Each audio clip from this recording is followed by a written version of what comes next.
Here's some of the stories trending this week at NASA.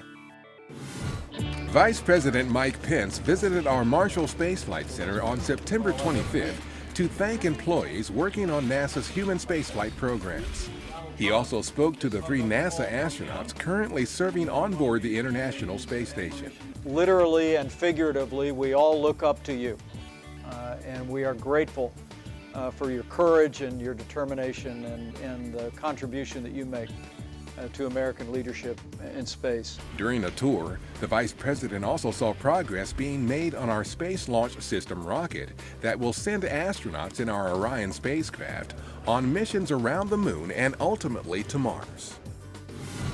NASA used satellite data to create this damage proxy map of locations in the San Juan, Puerto Rico area that are likely damaged as a result of Hurricane Maria.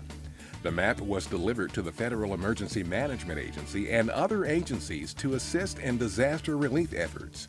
Meanwhile, a suitcase-sized radar instrument capable of detecting human heartbeats under rubble was used by disaster relief workers following the recent 7.1 magnitude earthquake in Mexico City.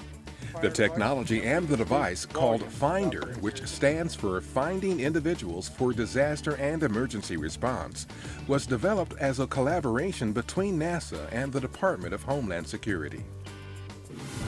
On September 28th, NASA's Associate Administrator for Science, Thomas Zurbuchen, discussed the impact of the August 21, 2017 total solar eclipse across America during a congressional hearing of the House Science Committee's subcommittees on research and technology and on space. Our coverage of the solar eclipse was the agency's most watched and most followed event, with an estimated 50 million viewers watching the rare event live on NASA TV, on the nasa.gov website, and on various social media platforms. Hours after our OSIRIS-REx spacecraft sped past Earth to complete its Earth Gravity Assist maneuver on September 22nd, the spacecraft's MapCam captured this color composite image of the planet at a range of approximately 106,000 miles. The dark streaks at the top of the image are caused by short exposure times of less than 3 milliseconds.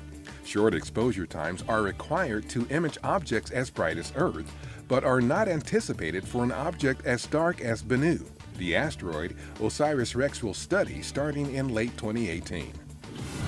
NASA researchers used high-resolution maps from the New Horizons spacecraft's 2015 flyby of Pluto to identify large formations of frozen methane on Pluto's surface that have jagged spires and are as tall as skyscrapers. This bladed terrain, which occurs only at high altitudes and in the region around the equator of Pluto, is thought to be created by an erosion process as the methane ice sublimates into gas. And that's what's up this week at NASA. For more on these and other stories, follow us on the web at www.nasa.gov.